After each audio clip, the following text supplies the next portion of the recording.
Hi. What's up, everybody? How you doing? Happy Tuesday, or as I've always called it, new comic book day eve. What's going on?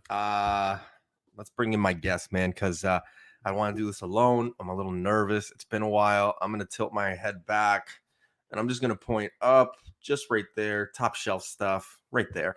But let's bring in my guest, my co-host, Mr. Rocksteady. What's up, man? Not much. You introduced the comic before you introduced me. Dude, I've been on a world tour, a city tour of this book. Everybody wants to see this book, or me. I don't know, but it's been kind of like the Stanley Cup parade, right? Yeah. Everybody wants to see the cup. Nobody wants to see the guy that actually played for it. So, yeah, I do have to let you know, Rocksteady. This might be new to you, but I'm a Pog collector now. I'm apparently been disappeared the last 3 weeks, 4 weeks because I've been on Pogs. Pogs is my thing. I've also been on I was gonna say Pornomon, Pokemon. Everybody had their like ideas of what I was doing. Some people said I retired or I have no idea, man. I just got busy with work, and then I just got complacent. Nobody missed me, so I was like, all right, I'm gonna just do this for 2-3 weeks. But here we are. 3 weeks later, we've made it, man. So what's new with you? Just collecting Pogs and stuff, you know.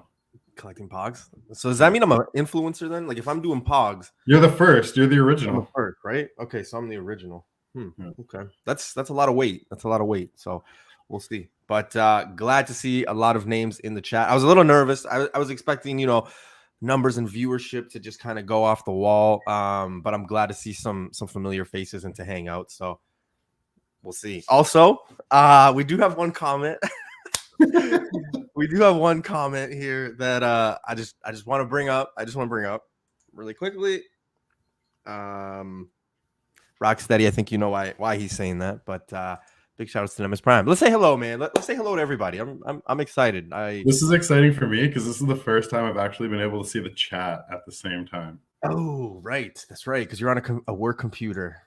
Yeah, on a computer now. Real computer. So we got Bleeker in the house. What's going on, Bleeker? Channel sponsor of the show, friend of the show, Mr. Flea Market around these neck of the woods. Mr. Michael Baker with the silver. Beat you to the punch for a change, Michael. Sorry, buddy. RP with the bronze. We got 2 Canadians taking home the bronze. RP, what is going on, sir? I thought Newbie retired. See, I didn't retire, man. I was just new job. I was just busy, and then nobody missed me. Nobody messaged me. Listen, nobody messaged me on Tuesdays to be like, hey, are you still going on? So I just thought, okay, maybe I'm not cool or hip anymore. So I was like, all right, I'll just watch NBA basketball.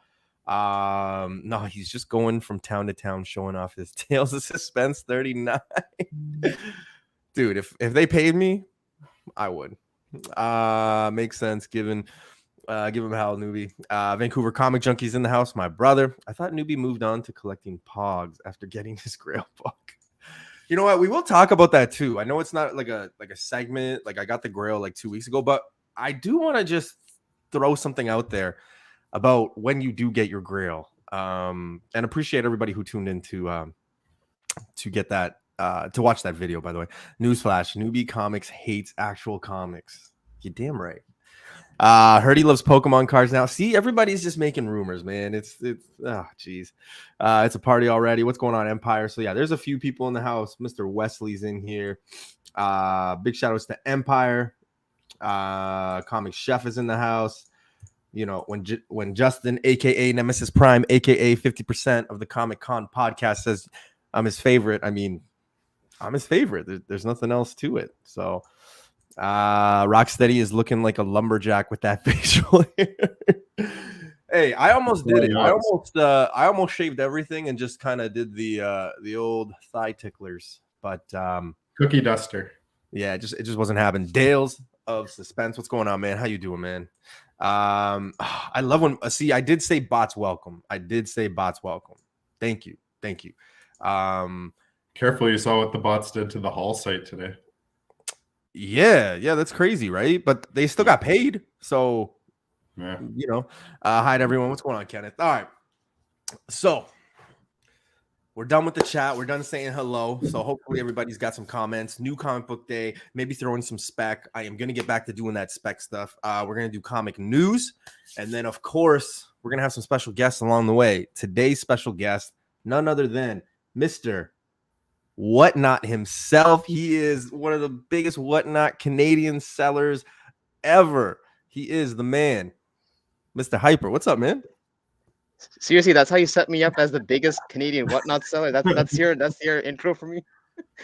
Okay, first of all, you're welcome. Yeah, that's what I was hoping for. But what's going on, man? How you doing? It's been a while. Not bad. I was really pumped to be on your show until you said you had thigh ticklers on your face, and then I kind of was thinking of dipping out after. Oh man, come on, Dan. Oh, sorry, Dan. I appreciate you, man. I'm sorry. I'm sorry I missed you. I'm sorry I missed you. Rudy's in here, but yeah, Hype is back in the newbie verse, man. It's been a while. It's been a while. It's been a while. Dude, listen. I take exception to that. I'm not a special guest at this point. I think we're fam at this point. No, like special guest. Yeah, like Simple Jack's special guest. Like whoa, you're on, right? Like some people don't remember you like on the show, man. It's been a bit, but that's okay, man. I appreciate you hopping on, dude. It's always nice seeing you and chatting. So I gotta ask before we start the show, things good, Whatnot good, comics good, what's going on? Yeah. I mean, it's been a minute, but yeah, I mean, things have kind of changed a bit for me. I mean, I went from a guy that said that I'm never selling to now I'm basically selling some stuff just because, just like you, I have some certain grails on the horizon. So have to every 3 days this guy's sending me pictures. Hey, I just picked up this collection. Hey, I just bought this lot. It's funny, you know what? I actually that's actually one of the reasons why I messaged you, Rocksteady, yesterday. But I think because of the time difference, we were two passing ships. But yeah, I'll talk about it after backstage. But there's another collection that I'm thinking of. God, man. You're like the collector now. You're the Canadian collector guy. So yeah. But I'm glad to see that you're doing good, that you're still collecting, that Whatnot and everything is doing good, and you're not, you're checking off some grails, man. I will not yet. Okay. It's on the I'm on the road, but haven't really checked off those grails yet. Okay. And really quickly, just, because we are getting to the end of the year, and maybe, who knows, maybe I have, hey, Hyper got his Hulk 181 in my year-end review of comics, but like, you already got your grail, did you not? Like, wasn't that? Yeah, you know what? While I was saying all this, I was thinking that someone, you or Rocksteady were going to bring that up. Yeah, it's true. I did get my Hulk 181, but you know how it is. I mean, it's one of those things that's like, once you've hit the summit, you still want something else to chase after, right? Okay. So that's actually good, because I do want to talk about that, because I have not been live and I have not been on any show. Thanks, YouTube world. You don't even invite me when I get my grail, but I haven't been able to talk about the Tales of Suspense 39 yet. And I just want to throw something out there to the community. And this is perfect because you just said that, right? So I think it's gonna be good. So also Wesley wants to let you know that he's gonna be in Montreal next fucking August. Next August. We're literally just getting into winter, man. It's funny. People are trying to leave my province, and you're actually one of the few people trying to come in. So, oh man. Hey, listen, Wesley, definitely hit me up. I mean, August is a ways off, but definitely hit me up when you're in town. Yeah, I'm gonna hit up Montreal too. I'm gonna hit up Terrificon again this year too. So I'll be by all means, man. Hit me up. Yeah. All right. Let's get started with the show, man. New comic book day, comic news. Gentlemen, I always ask. Maybe you guys aren't collecting new comic book day anymore, but busy week, heavy week. Is there anything in particular you guys are going after? Don't spill the beans, but is there a book or two that you're going after this week? Not in particular. So basically where I'm at with new comic book day is I'm either buying a story I want to read or I'm getting my Scotty Young covers. But beyond that, I'm not speculating. I'm not buying. Just for the sake of missing out. You know what I mean? So I'd rather wait 3 weeks and pay $15 for a book than buy 10 in a week and pay $5. Yeah. So I'm kind of on that other end of things now. So did you guys end up getting Harley Quinn 24 last week? First appearance of Harley Who Laughs? I got one of each cover, but just I was talking to somebody nameless in a group chat. Actually, so it's in a group chat. There's like maybe 25 people in there. Some people are idiots in that chat. I'm in a lot of chats, so like I don't think they'll be able to point this out. But there's a lot of idiots in some of these chats. Anyway, 25 people. It's not like I'm sure process of elimination they could probably figure out who it is. no, they can't. No, they can't. And this one guy was going back and forth with another guy about Harley Who Laughs. One guy was saying his argument was, well, look at Batman Who Laughs and the what it went for this and this. And another guy was like, you're an idiot. And it was just comical to me, man, because New Comic Book Day now, it's so different even from, say, 6 months ago to even 3 months ago. It is literally just ridiculous. And it's even changed from 3 weeks ago when the last time I did a show where a book is only hot now Tuesday, Wednesday, Thursday. That's it. Then Friday, I mean, everybody's hating it if they missed out, or they're praising it as the next $5,000 book if they got it, right? Like, that's just kind of how it is. So it's become like politics, right? You're going to point things out if it's the other side, and no matter what, you're just going to argue, and it's creating some divisiveness. And the worst part is too, guys, we all have the same amount of 24 hours. Like, unless you guys are living on another planet, and I know we all have different provinces. I mean, Quebec is probably, but we all have the same 24 hours. We all have the same information on Previews World, League of Comics.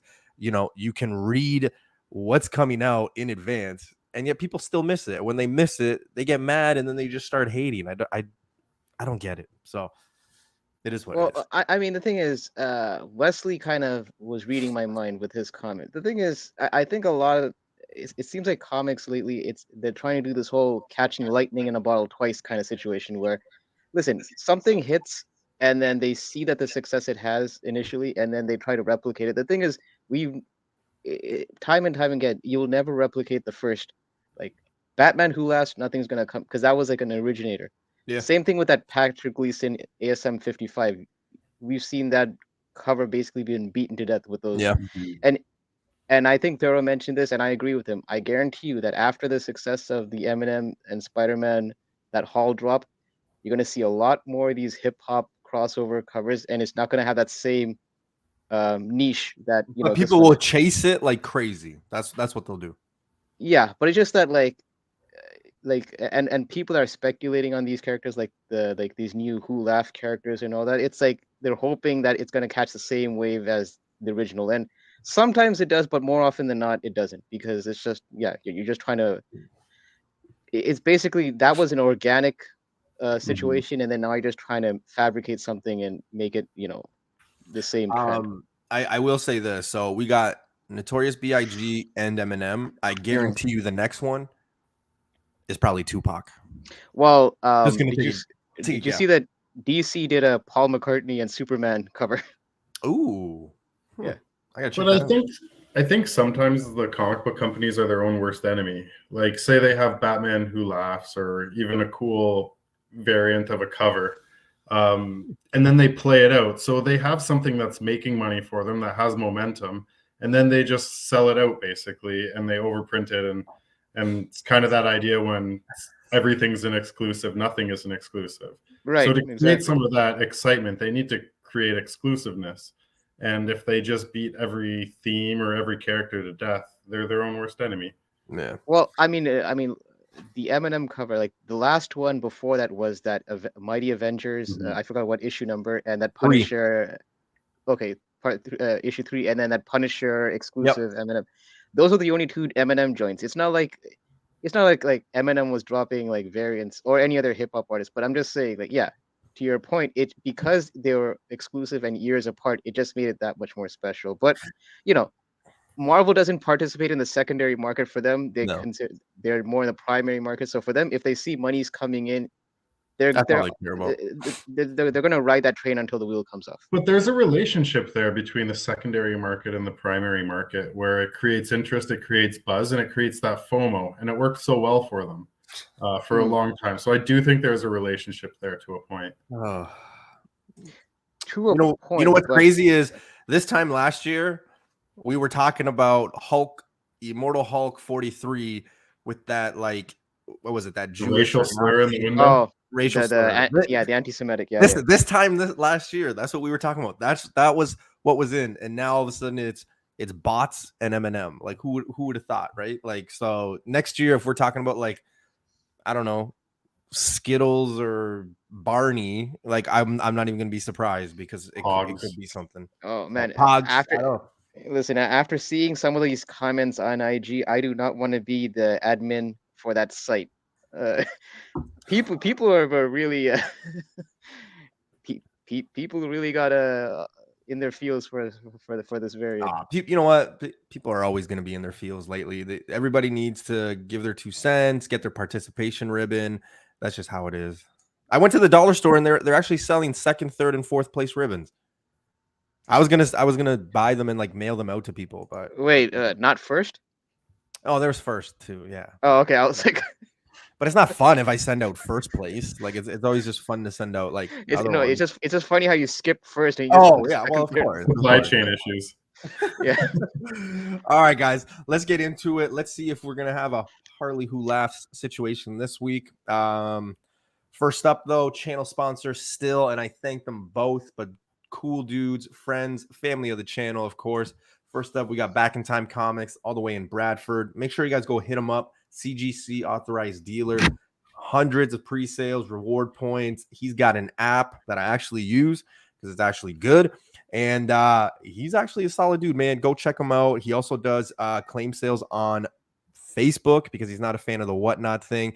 He does more on Facebook, so go check him out. Pokemon, Pogs. I don't think he has Pogs. Magic Gathering, anything related, nerd stuff. Go check him out.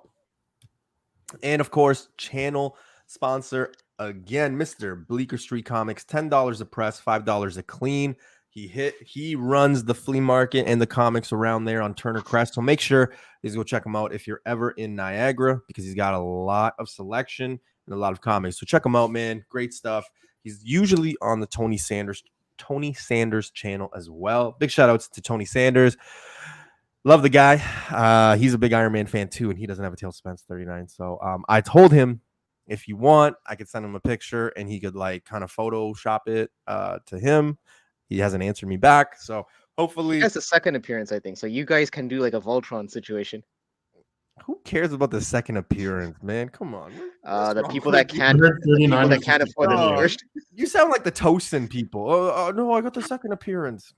Come on, okay, you're comparing a Silver Age character with a modern. I think that's a bit of a modern day god. So just check it out. A little apples and oranges. All right, new comic book day, and guys, you guys already know how I start this. I always start it off with Dynamite Pick of the Week.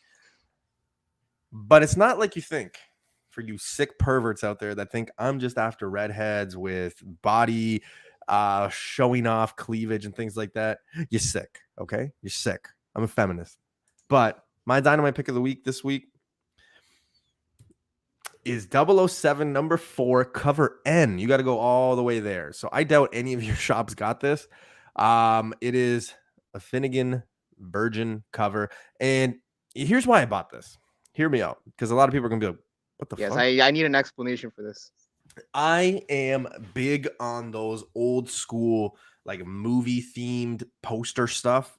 So when there's been like Vampirella or the Evil Ernie stuff, and they kind of have that old school like movie poster stuff, I always put it because it's just one of those things, man. Like it's something that I'm attracted to. When I saw this one, I love the colors. And for me, it's always art. The cover is always going to make me look twice, right?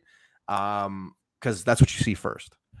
So for that reason, I thought, man, this looks cool. I'm a 007 fan. I like the colors. I like the art. I like that movie-esque, even with that red split screen, like when I'm watching like a show, it kind of, I don't know. It just had all of it. When I saw it, I was like, you know what? This is kind of cool. So I definitely would get it. I doubt my shops got it, but this would be my Dynamite Pick of the Week. Looks like the cover was halfway done and he forgot about the deadline. You know what? Listen, not to be the guy that throws shade, but I'll be that guy that throws shade. Yeah, it does feel like, I mean, like I get your rationale, like you like the whole retro vibe to it, but I don't know if it's the placement of the bottom panel or something. It just something seems a bit off. It looks more like an interior panel. Put it that Well, way. I think it looks like the guy in the middle is pooping the dead guy out.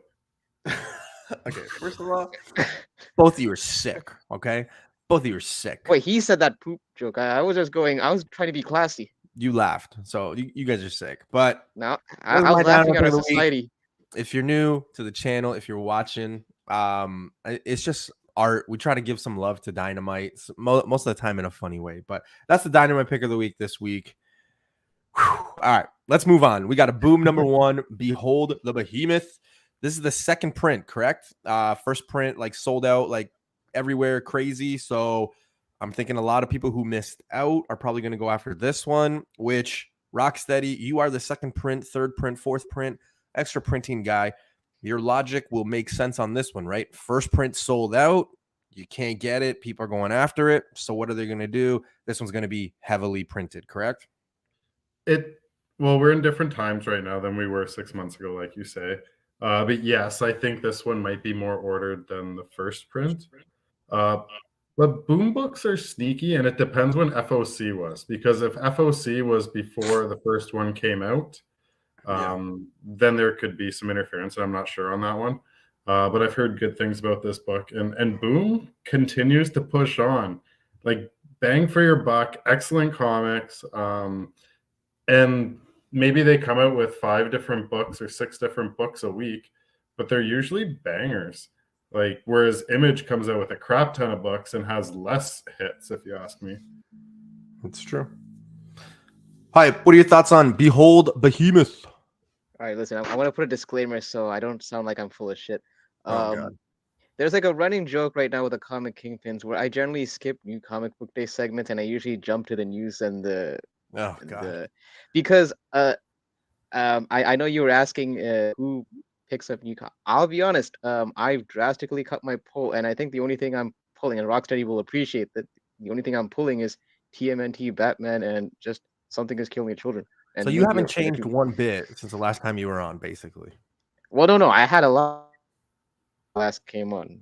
Okay. If I recall. Well, for the rest of the books, I'll just say, hey, Hype, you getting this? What do you think about this then? I'll give my one-word response. All right, okay. That'll mean nothing. Rocksteady, did you grab a copy of the first print? No. Are you grabbing second? No, probably not. Like I said, I'd rather wait a little while and pay the premium than jump on everything each week right now. Yeah, no, I hear you. All right, well, let's get into some weird shit. And I say that because I don't know if anyone else noticed, but there's a horror Grinch movie parody.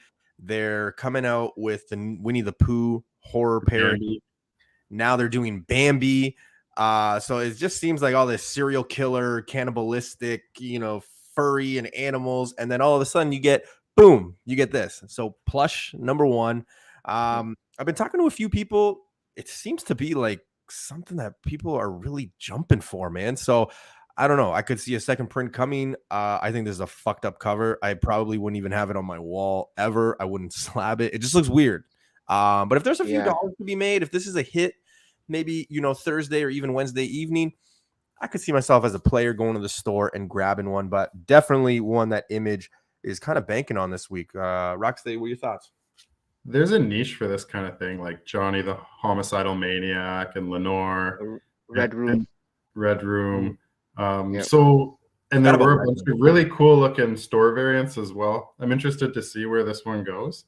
But I think it would not necessarily be a good story, but one that's so ridiculous that it gets that kind of cult following if anything happens with it. But yeah, it'll be interesting to see where it goes. Hype, nay or yay? Listen, call me old-fashioned, but you kind of already lost me with the serial killing cannibalistic furries. I mean, I applaud the creativity and all that, but it's just, listen, like I said, maybe I'm not the demographic for it. Clearly, I'm not, because it just seems like it's too far out for me. I hope this book is like a $5,000 book out at one point, and we're gonna look back and be like, you guys were idiots. I actually do have a copy put aside. So, All right, then are you actually gonna let us have an in-depth review on it? Listen, yeah, we can. Like somebody told me they're like, "Hey, noob, don't skip out on this one. This one could be it." It's somebody that's usually like on point with some of these like weird ass stuff. Well, So we might I get don't know. that crossover, right? Like, No. like your people, like the furries, like might also want to get this. No, don't get me wrong. I'm not denying that this might hit. I'm not like Red Room, like some of those incentives did hit for a while. So I'm Yeah. not denying that. It's just that I generally like to buy or invest in books that I have a personal affinity towards. So that's why I'm kind of steering away from this, just because it's one of those situations where if I'm not digging it personally, I'm just not going to touch it. Yeah. All right.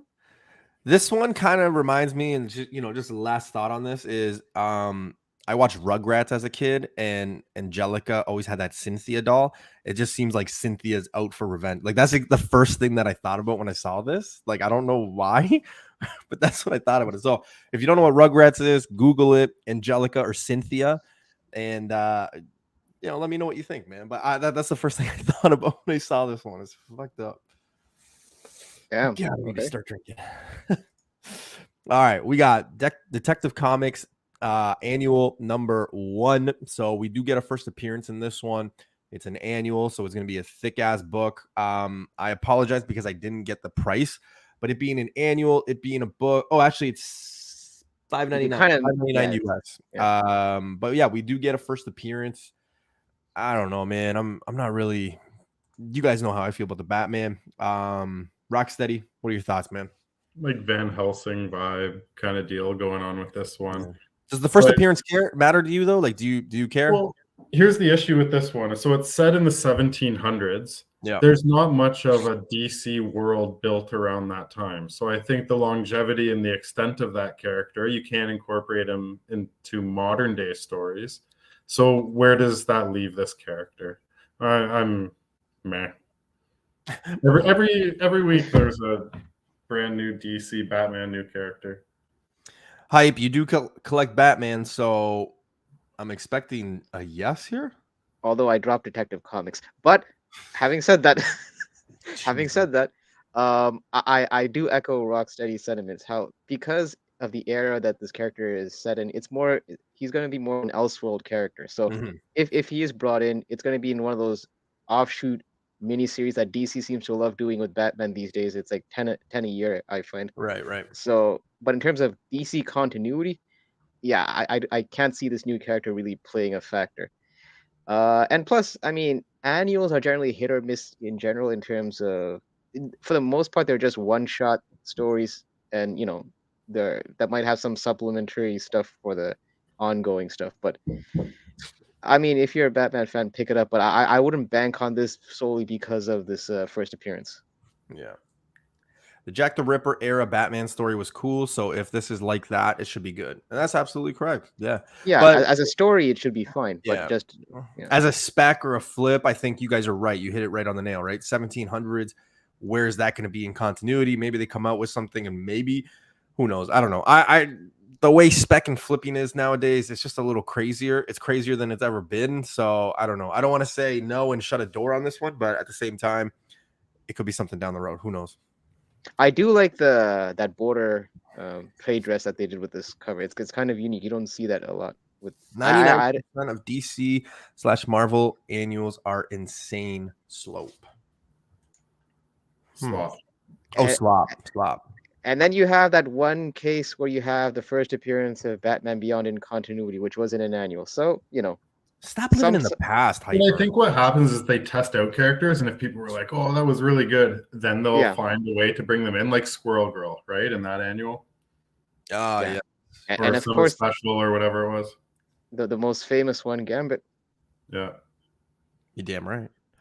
All right. I threw this one in there because, well, people like to go after these ones, but Peter Parker and Miles, I don't think we're going to spend too much time on this. It's a cool cover. Don't get me wrong. Obviously going for a kid-driven thing here. They're friends, heroes, and sidekicks. Yeah, no one talks like that in 2022.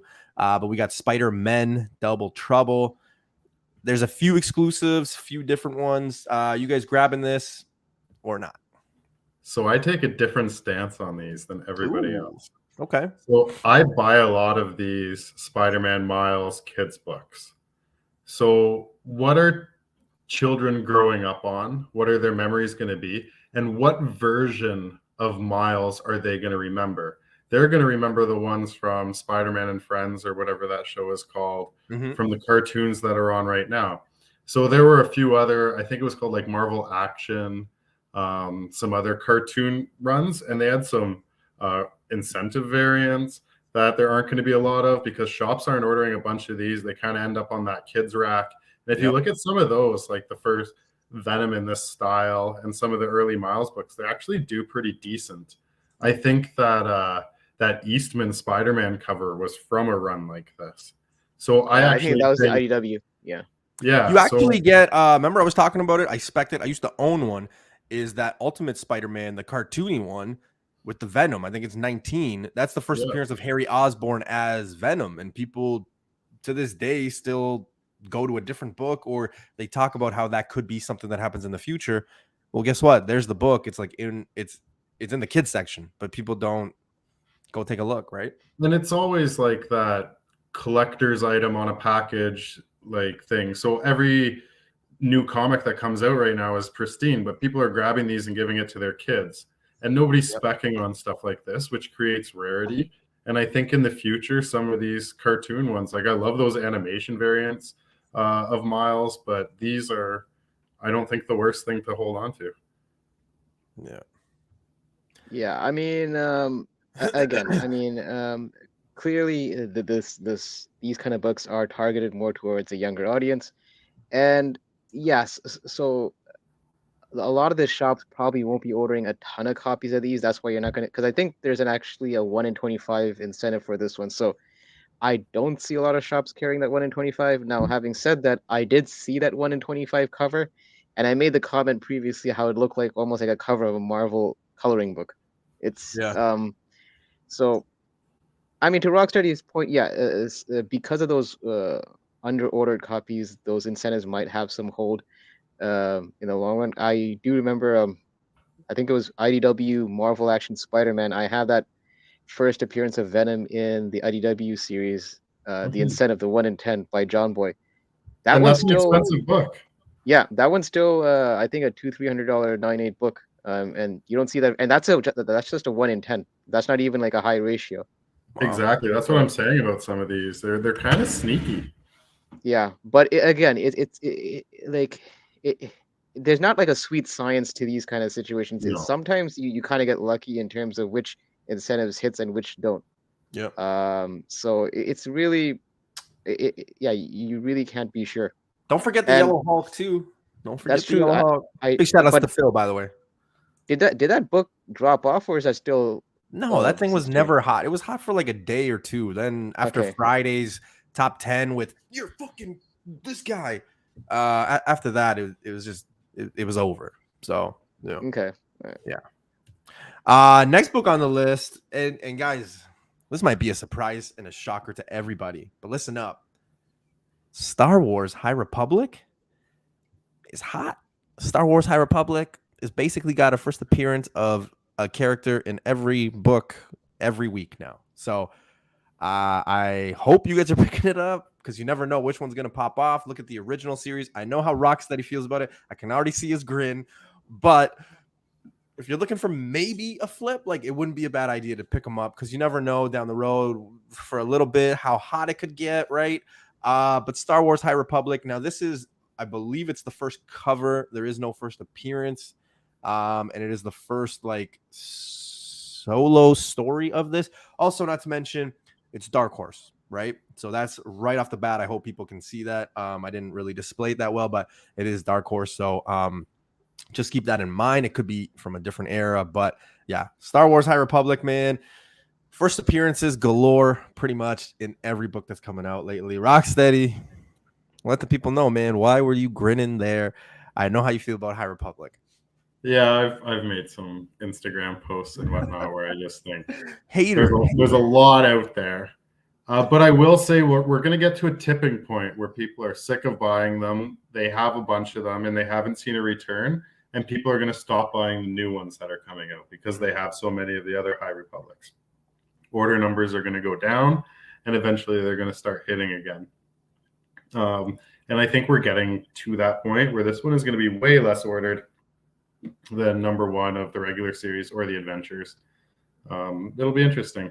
I don't hate this book. Whoa. Okay. I like the High Republic series. I loved the Adventure series. I read both of them. They were both on my pulls, but it just gets to a point where, like the Batman, where every time is a new character, then it's not special anymore. Yeah. Hype, yay or nay? So I actually, I was pulling the volume ones of High Republic Adventures and the Marvel, before it ended. So I haven't pulled the new volumes yet. So I was kind of waiting to see if Rocksteady would kind of talk me into. Oh hell no, he won't talk to anybody into High Republic, man. Into putting these back on the pull, but I don't know. You know, the way Rocksteady feels about High Republic books is the exact same way I feel about Ultimate Fallout 4. There, I said it. It's out there. Boom. That's fair. I got that off my chest, man. I got that off my chest. I needed to get that off my chest for a while. Wait. In what sense you're saying that Ultimate Fallout 4 is not a good buy? Miles is coming. Miles will be the future, but I think the people that are hanging on to this Miles thing, like they're gonna make bank, like Amazing Fantasy 15, are out of your damn mind. Because the people that own Ultimate Fallout 4, I can guarantee you, I can show you at least 50 people that follow me on Instagram or I follow them, whichever way it works, that like literally will have like 200 copies of the first print, 200 copies of the second print. Like they have a bunch. So there's like 140,000, I think it was, or 100,000 on the census. Like, yeah, and the thing is, I don't know, man. I don't know. You're going to be waiting a long time. Like I'll probably be 80 years old before that thing even hits like a good return. That's all I'm saying. There's like 100% it's not a rare book. Any show you go to, you're going to see them. Any shop you go to likely has one, and most people have them in their collection. But like Venom, it becomes a supply and demand issue. Whereas if every comic book was the same price, everybody would want an Ultimate Fallout 4 in their collection. So there's clearly a demand out there for it. So somewhere along the lines, they find a spot where I'm not selling it for that much. Do I think it's going to double when Miles hits? No. I think a lot of people are going to hold on to them. Some people are going to try to sell. But I do think it's a valuable book, and I don't know how much it'll climb, but I think it's a little bit different as far as demand goes. I think everybody would want a first appearance of Miles in their collection, where not everybody would want the first appearance of some of these High Republic characters. Yeah, and the thing is, I mean, from like I guess from a cultural point of view and what Miles is gonna like represent going forward in Marvel stories and all that, people can see the writing on the wall that Miles does have a future in Marvel's, going forward. He's not going to, he's never going to be like a side character. He's always going to be in the forefront in the coming years because he kind of speaks to that younger demographic. Now, in terms of comparing that to an AF-15, I think that's a bit of a pipe dream because there's a lot of things going against it, because when you have that much volume in copies, you kind of have to hope that no one's undercutting each other in terms of pricing and all that, which it's inevitable. I mean, it's going to happen with that much volume. Like I'll undercut everybody. Yeah, because the thing is, like, we don't know what the floor is for this book. I mean, we don't even know what the ceiling is for this book. But I just can't see that ceiling being as high as AF-15, just because it was a different era. Yeah. Books were basically not kept in as pristine as condition as these Ultimate Fallout 4s. Yeah. And it's just honestly, it's just comparing apples to oranges with these two books, I find. Jesus. Well, let's end on that high note with High Republic. See what I did there? All right. I acknowledge that joke. Okay. I was gonna say, I'm like, wow, nobody. Okay. No. All right. Book of the week, I think, possibly. So this is the cover A. The variant is gonna have the first appearance. Well, obviously this one does too. This one will have the first appearance, but the other variant, I think it's cover B. Will have first appearance and first cover of. There's two characters. This is kicking off. This is the New World, Planet Hulk. So we are going to be introduced to a few new characters here, so it isn't a bad pick. I got a cover A and a cover B. I got both of them. This might shock you guys. I'm gonna send it off to CGC. I got nothing to lose. First few appearances, who knows where it goes? I don't know. Didn't get the 1 in 50. I think the 1 in 50 I thought was ugly, so that's why I didn't get it. And if I don't really like it, I'm not really going after it. That's kind of how I felt. I don't know. Nice to see a new story arc with Hulk and no Donny Cates, to be honest with you. I'm happy about that too, because it basically means that none of these first appearances might turn out to be like Shocker or Rhino in some stupid name or something like that. So I'm looking forward to this one. Like I said, first appearances, can't go wrong with. Rocksteady, what are your thoughts? And stacking, not stacking, maybe grab one. What are your thoughts? I'm probably going to avoid it. But, Whoa. Yeah, to be honest with you. Ooh. Hulk worlds and Hulk characters, like Immortal Hulk was probably the best Hulk run. Like, maybe like one of the best Hulk runs ever, you know? And I've seen those values drop down. I just don't think there's the biggest market for modern Hulk. What I will say is this depends on how his son goes over. Like, he was introduced in She-Hulk, and they're clearly trying to build maybe a world or somewhere for that to go, and seeing where the interest is in this. So could go somewhere, could go nowhere. I think it's a risky play, but if the risk pays off, it could be a good payoff. So do noobs. Or wait. Oh gosh. Yeah, I totally fucked that up. Yeah, and then now you pass it to me. No? Yeah. So, there's nightmare fuel right there. Now listen, Hulk is an interesting property because it's one of those properties that I kind of find that, you know, it had a good run in the Bronze and like in the Silver Age, but the Hulk run is not a very expensive run to collect when you think about it. I mean, what? Obviously, yes, there are the obvious first appearances in that Hulk. For 6 and then 181 alone is no. Okay, I'm not talking about the Silver Age, but when you get into the Bronze Age Hulk, like okay, forget the Silver Age. Yes. Yeah. I hear you on the Silver, but I was gonna say 1 to 6 is like arguably 6 of the. Yes. I should have put an asterisk. You know, don't edit this clip so people think that I'm, you know, it's like what the. It's in the internet now, hype. I can't control it.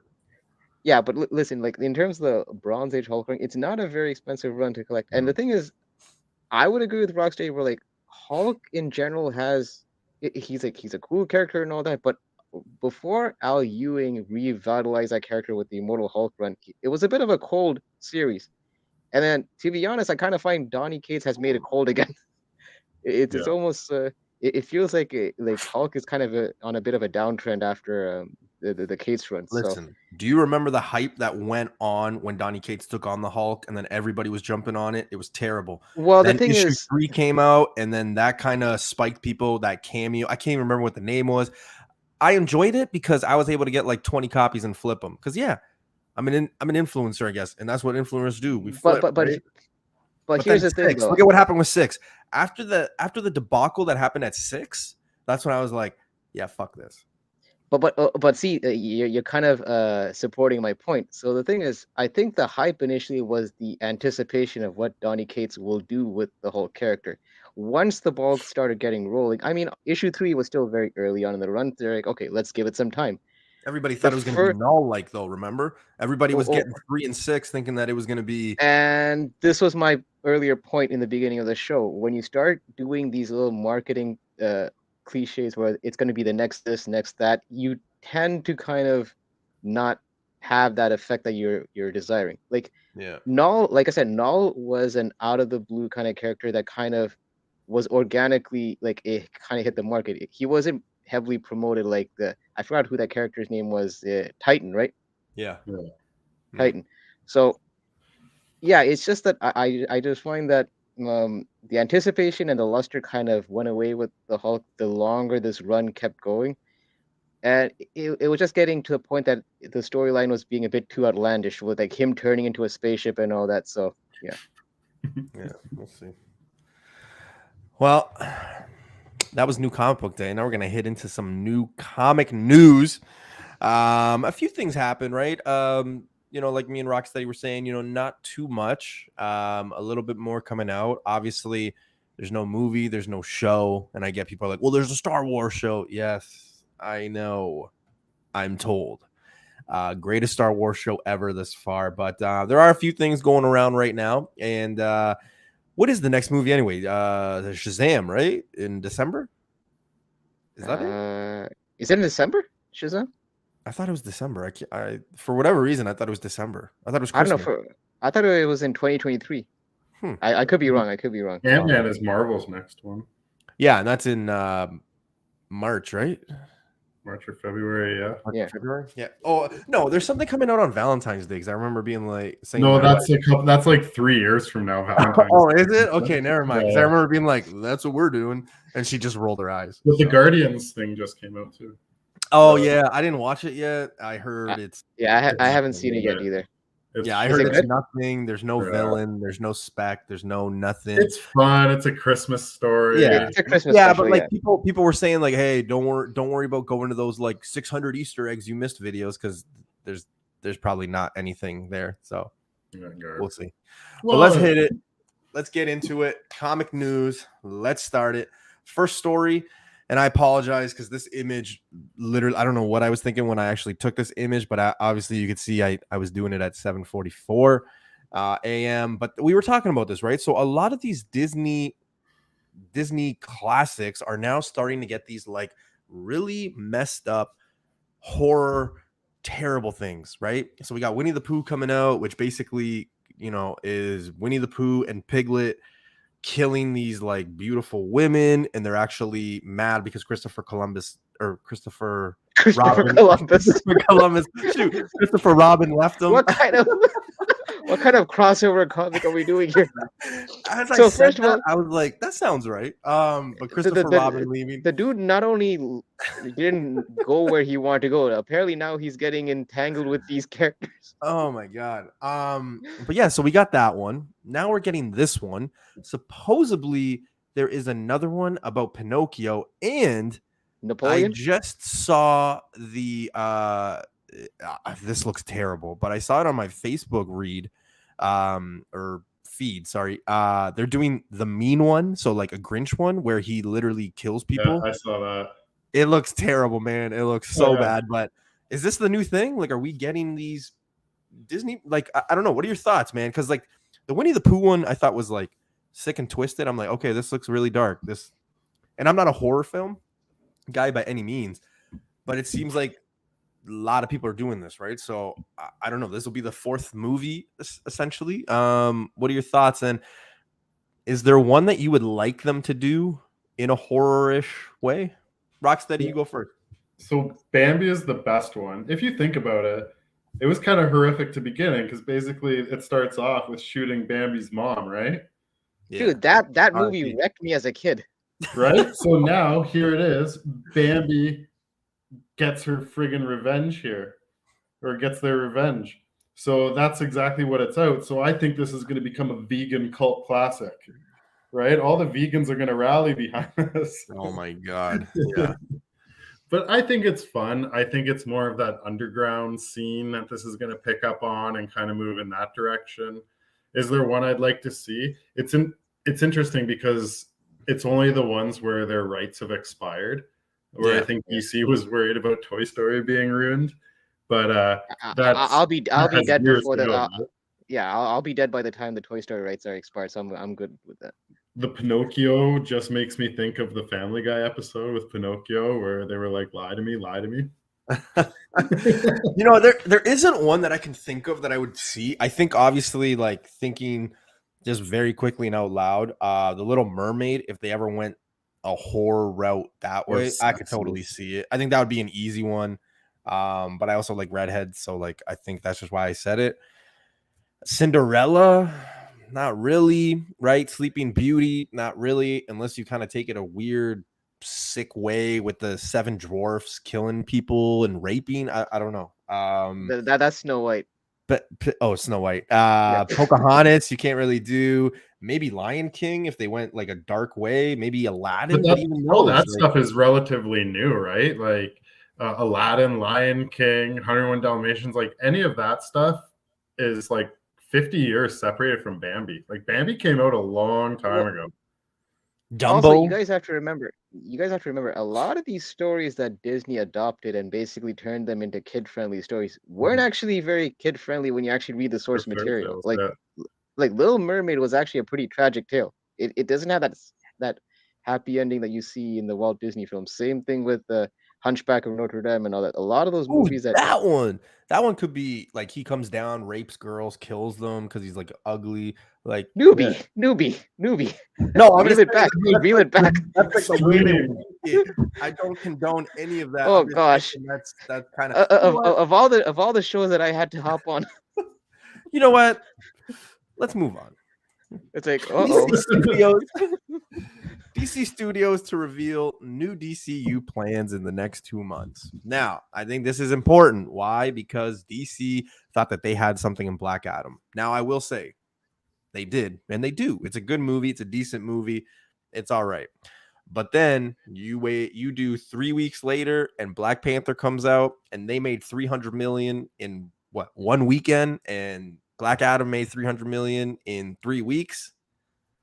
So clearly there is still that, balancing scale. Marvel is still ahead. Does DC have promise? Absolutely, 100%. I think they're going in the right direction. I'm interested to see what they do here because I think it was like a year and a half, 2 years ago, they came out and basically said, hey, we're going to redo this. We're going to redo that.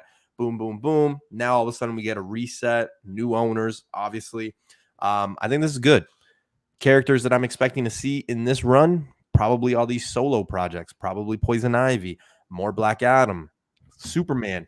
There is a big question mark on Superman, right? Because now reports are coming out that Henry is technically not long-term for the role. It's kind of up in the air still. So you guys excited for this, or is this just another yawn, just to have DC kind of in the news? This really depends for me. If they just make more Batman announcements, I'm out. If they just make Superman announcements, I'm out. If they say this is heavily Teen Titans focused, that'll get my interest. If they go in the Green Lantern and go cosmic, that would have my interest. But if they stick at that street level stuff, yeah, they're good at it, but they're oversaturating their own market. This really could go either way. This segment could be titled How DC Went Bankrupt, or this could be How DC Changed the Game. It's going to be really interesting what shows up here. Well, hold on. Are we to assume that this is all going to be under the James Gunn regime? I'm assuming. Yeah. Right? Yeah. Okay, so the thing is, I'm coming at this with a bit of cautious optimism. I mean, look, I think with the announcement of James Gunn coming on board as I guess the helm leader of DC, it almost breathes fresh air into the DC properties in terms of people having hope. I'm just saying just kind of wait and see, because look, there's a difference between being a director of a movie and then being entrusted in kind of overseeing an entire universe and then mapping it out for years to come. So we never seen James Gunn put in that role before. So to kind of already put him in that pedestal, I think I'm not saying that he's not going to do a good job. I'm just saying let's just wait and see. Like I said, not all coaches make good general managers, basically. Exactly. Right? Yeah. It's like just because he excelled in as being a director, we don't know how he's gonna, because there's a lot of moving parts when you have to create a cohesive universe, incorporating multiple franchises. So it's like I said, I'll take a wait and see approach. Here's and to end this, I'm just really quickly going to say things that maybe they should start listening and focusing on. Here's and Rocksteady, I could totally agree with you. Don't give me some street level stuff, but here's what I think will happen next, just simply based on Gunn's experience and what he's good at. I think Green Lantern, green light here. You're going to be the one to do it. You're going to be the one to bring it in. You've already done kind of that cosmic stuff with Guardians of the Galaxy, so you kind of know what to do. You got Swamp Thing, you got Lobo. I think you got two good things there. However, don't just do Swamp Thing because Marvel just did Man Thing and it's popular. That's all I want. Don't copycat it. Take your time, whatever the case may be. Just don't copycat it and just throw it out there because it was kind of cool and it's talked about now in the Marvel circles. All right, Lobo, take your time, but definitely Green Lantern. I think we see in the next 5 years, not on screen. I just think we see something coming about where, hey, this is happening. So fingers crossed. Wasn't it supposed to be an HBO Max show? That Green Jessica Lantern? Cruz. It was Jessica Cruz. Oh, I thought it was the whole Green Lantern verse. I don't know. And then now there's like that Jon Stewart one. Yeah. So I don't know. Yeah. I remember that book kind of heating up also. All right. Bob in, Bob out. Bob for Bob. It's basically what happened. So bald ass Bob got taken out. Now reports have come out that he basically was pissing off stakeholders and kind of like lying about some of the profits and doing stuff with like Disney entertainment and the Disney rides and the park rather. Basically we're going back to square one, the regime that kind of took off. The other thing that I read or heard actually on a podcast on my way home from work the other day was the fact that Bob, oh man, I always fuck up their names. So Bob Iger? No, the other one, C. Oh. Chepik, that's how I always say it. He basically was oversaturating the Marvel stuff, right? And we all can agree that yeah, that happened. So apparently some reports are coming out that they didn't really like to move all that stuff, so they're gonna be kind of slowing down on that stuff, which I think I'm okay with. I like to go back to, hey, why don't we do 3-4 things a year? That's just kind of how I want to do it. I don't need like 35 things a year because I don't want it to be oversaturated. But I don't know. I think this is a big deal because we're going to get back to the first regime. Now, basically, from what I've read and what I've heard, it's just a 2 to 3 year man the ship and get another successor. It is not for him to be in this position long term. I don't know if you guys have heard anything different or anything to add, but Rocksteady, you're up. Well, I don't think we'll see the effects of this for a long time, right? Because so much is in production, so much is on the slate already, and they're lining it up. So anything that he changes in, say, the Marvel universe, or any effects there, we won't see for years. It'll be interesting without emotions tied into certain movies, what gets canceled, what gets the green light moving forward. But I really don't think we'll see any effects from this for quite some time. Yeah. So here's the thing, Newbie. I don't think we'll ever get back to that era where, like you said, Disney would produce 1 or 2 movies like every 2 years, because it's honestly, it's the curse of having the Disney Plus subscription. You know, before the Disney Plus subscription, you only had like your movie theaters and, you know, direct to video.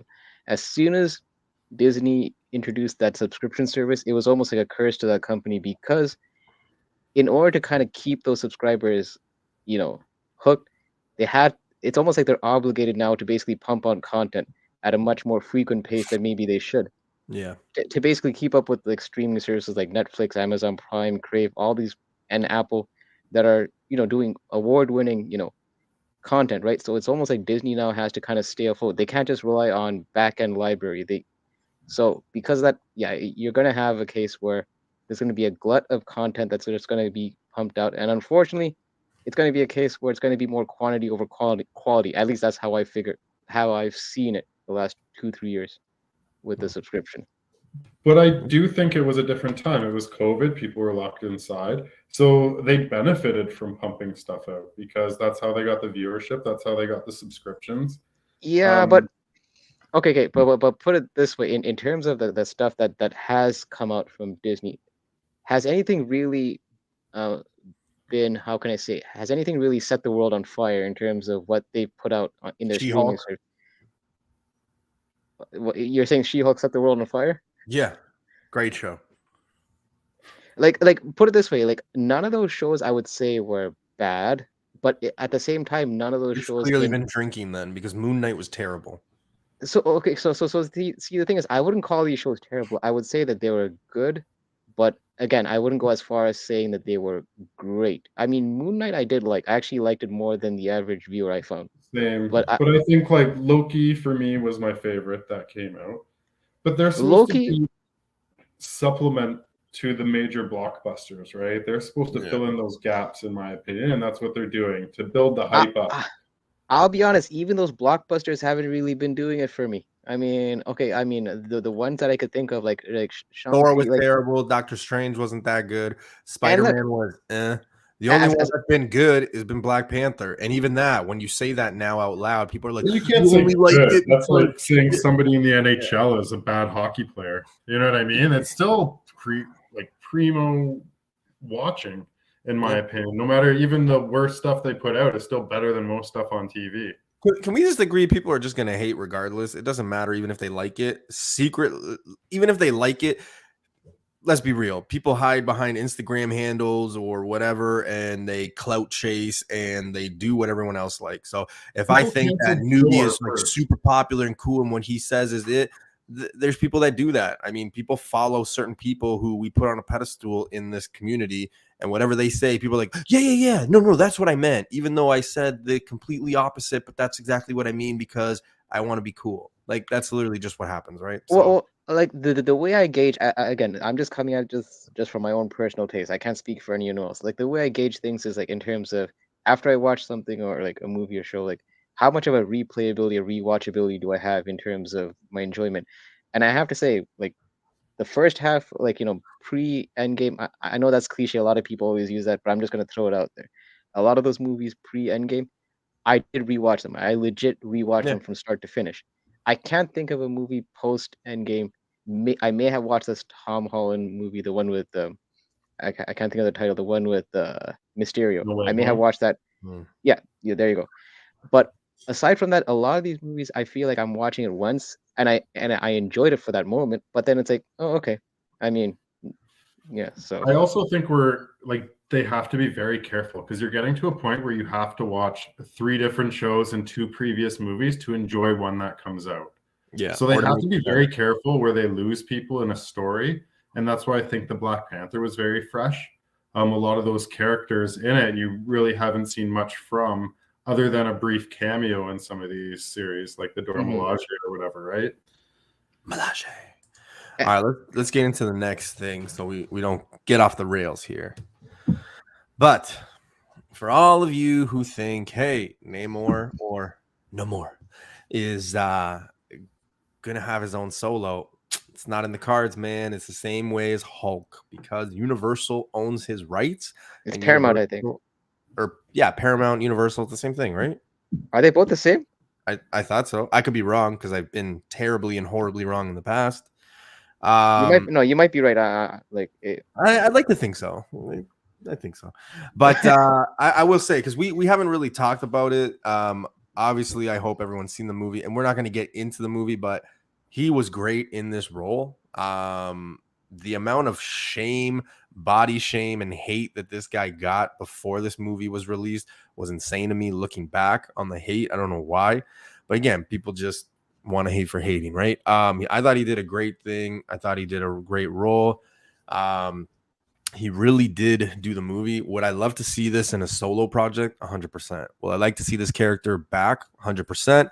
If you've seen the movie, you can obviously the door has been open to him kind of coming back. So I look forward to it. But yeah, solo projects, just like Hulk, it's not happening because the rights aren't there. They're not theirs. And they don't want to fucking share them. And that's fine. But hopefully they can make a deal down the road with Marvel and then they could do something. But yeah, not happening, man. So pissed, something, nothing. Do you even care?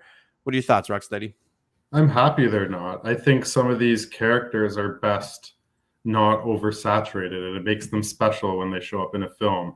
When we see him again, I think it'll be a lot of fun and it'll be in a different capacity. And I don't think they need to play him out so we're sick of him when he creates another star role. But I'd like to see him be a big part of another movie, but not necessarily a solo project. Yeah, I mean, look, I think sometimes we have to be careful in terms of taking internet opinions and basically treating those as franchise players. It's like, I'll give you a perfect example. Baron Zemo. He was a beloved character in the Was Falcon and he? Winter Soldier. I could have A cared less. a I lot of thought he was people, one of the best MCU characters exactly, in a exactly. long See, time. and to my point, a lot of people actually took a liking to Baron Zemo. In his with Marvel's take in the Falcon and Winter Soldier series. Having said that, do I think it's a good move to have a Baron Zemo solo project? No, because I think there are franchise players, like in any team. There are franchise players, and then there are supporting cast. I'm not saying that Namor is in the same vein as a Baron Zemo, but I'm just saying, like, there are certain, like, some characters are just not meant to have like their own solo, just because there's not much of a structure, underneath them to actually carry a franchise, if that Yeah. makes sense. Yeah.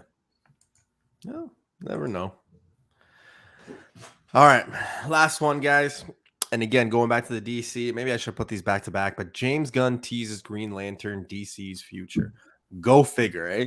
This is a character that James Gunn has been on record to say that he actually has enjoyed. He wishes that they would do something. Will Ryan Reynolds be the character to do it? Absolutely not.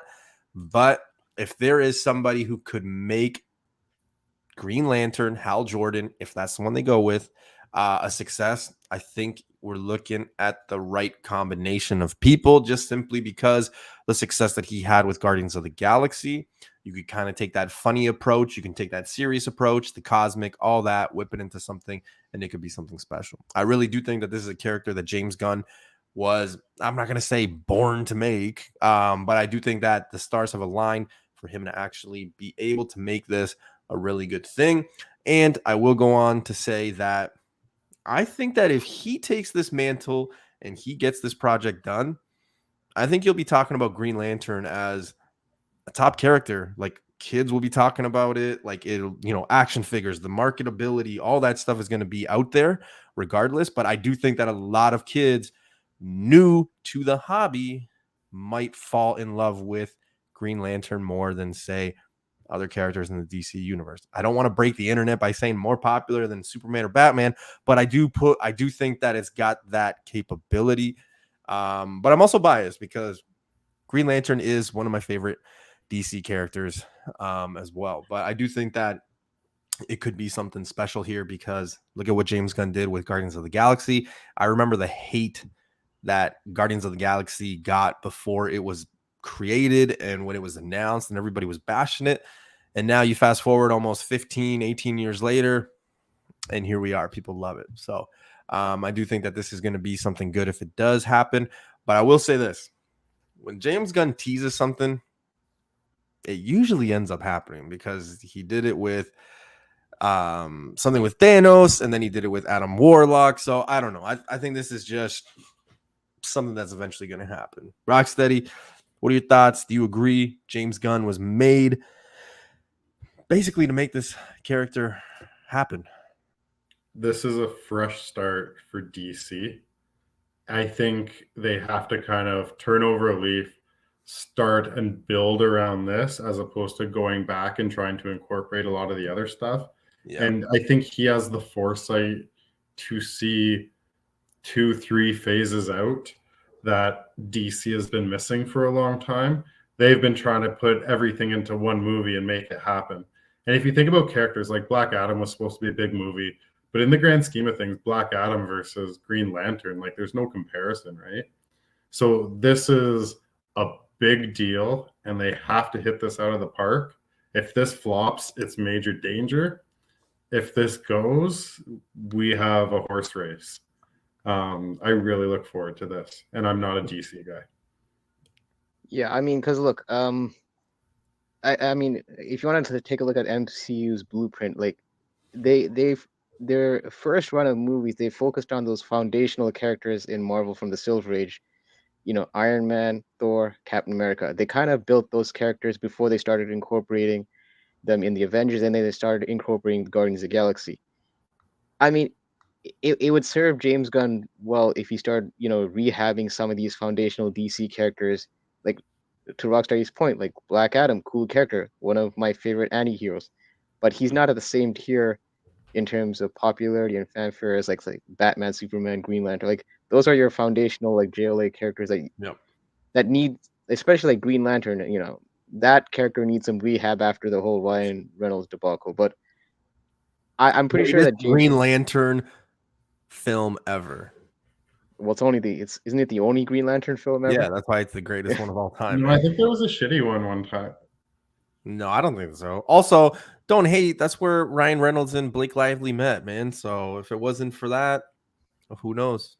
Yeah, but I mean, so I'm pretty sure that James Gunn is aware that like these pillars in the DC universe, like Green Lantern, like, you know, Batman is Teflon. I don't think like Batman, you know, people are always going to love Batman, but I think people need to come around to Green Lantern again. So James Gunn will probably have to rehab that character a bit.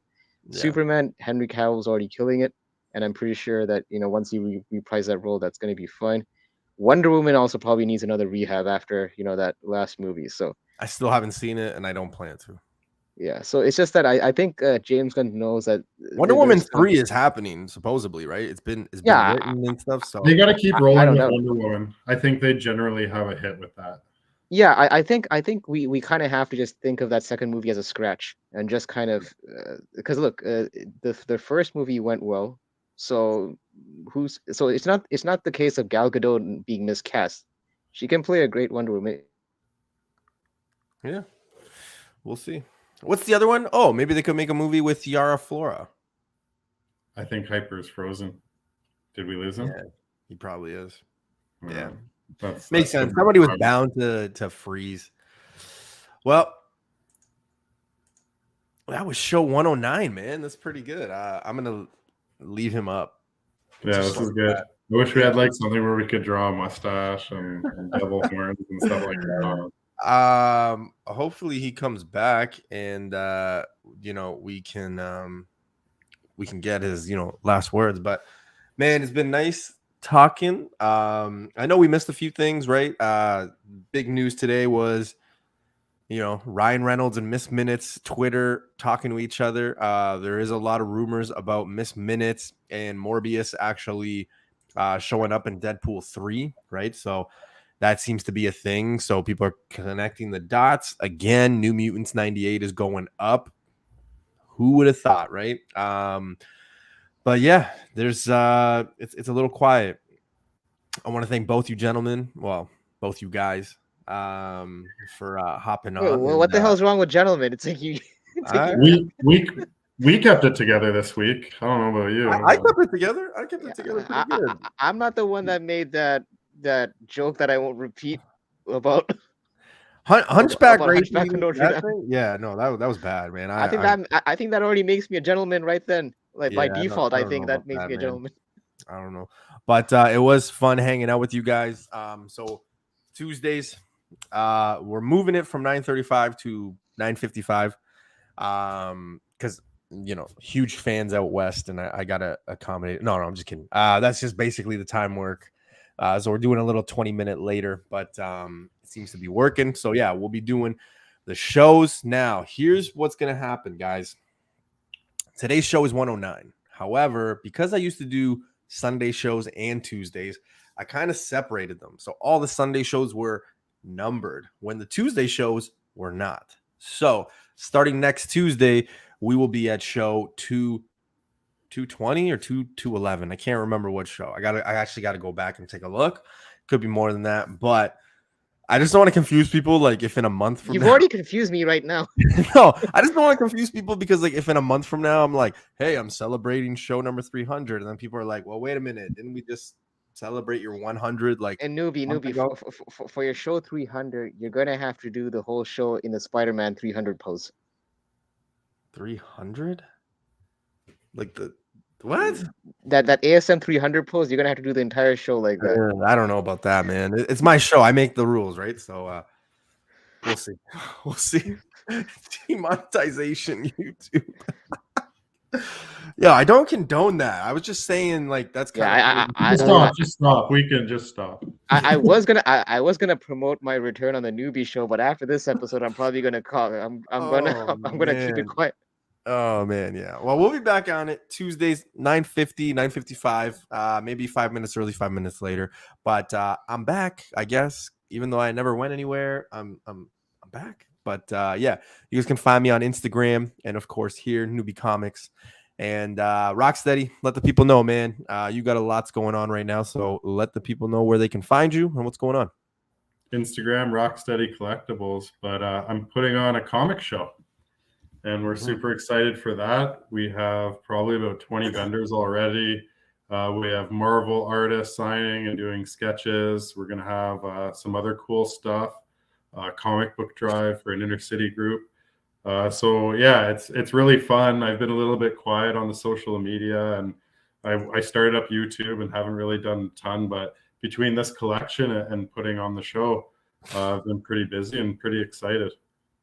Yeah, I think people, and you kind of hit it on the nail, right? Like, I don't think sometimes people understand, like, this is fun. This is like a hangout for me, right?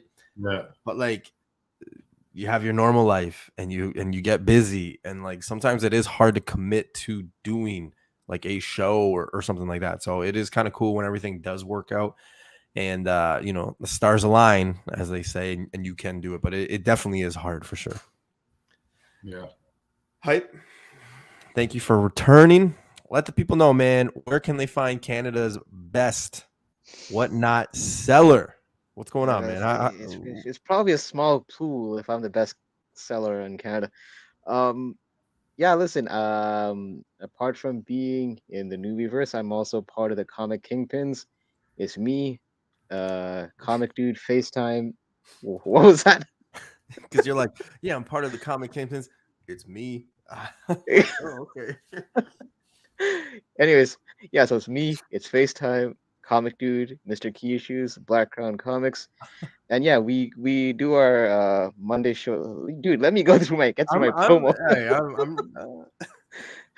We do our Monday show called Previously On, where we talk new comic book day, news, and we do trade scenarios. So basically everything that I do, except you guys do it a day earlier. You don't do trade scenarios, though. I'll do one right now. That means you're just copying me. If you did one right now, you'd be copying us. Oh, fuck. Here we go. Yeah. Anyways, so that's Mondays at 7-ish. I say 7-ish because generally we start a bit later than 7 p.m. Eastern. And then we do our our Show Me Your Haul video, which is Thursdays, and it's at a new start time at 7 p.m. every 2 Thursdays, where we kind of do like a haul show. I know Newbie, we got to get you on at some point. Rocksteady's been on, I think, once or twice, I believe, on that show. Twice. On that so one, yeah. Newbie, definitely, you have an open invite when you can come. Sure. And Saturday they do their FOC show, which I'm not a part of because, like I said, I don't really collect new comics as much. So, and then we will be bringing back Retrospect on Wednesdays to look at comics from yesteryear and how they're doing right now. Apart from that, I'm also on Whatnot, and apparently, according to Newbie, I'm the biggest Canadian Whatnot seller. That's news to me. But I generally do my sales on Thursdays at 7-ish, I would say. So I might do one this week. But my motto is, listen, whether you buy from me or not, I always just like talking, hanging out, just shooting the shit with you guys. So even if you just want to come down just to shoot about comics, come on down. Come on down. Yeah. All right, guys. Well, that's the show. Tuesday. Enjoy New Comic Book Day tomorrow. There's no show to watch. I think Andor's done. But yeah, enjoy New Comic Book Day. That's pretty much it. Usually I'm like, oh, watch the show. Don't spoil it. Watch the movie. But yeah, there's nothing. So enjoy your Wednesday. Thanks for hanging out. Any last words, guys? Support your local library. Oh, yes. Go to your local library. And listen, forgive the bots. Forgive the bots. Oh, God. Hey, they got me some views. That's all that matters. Yeah. All right, guys. Enjoy. We'll see you next Tuesday. Peace.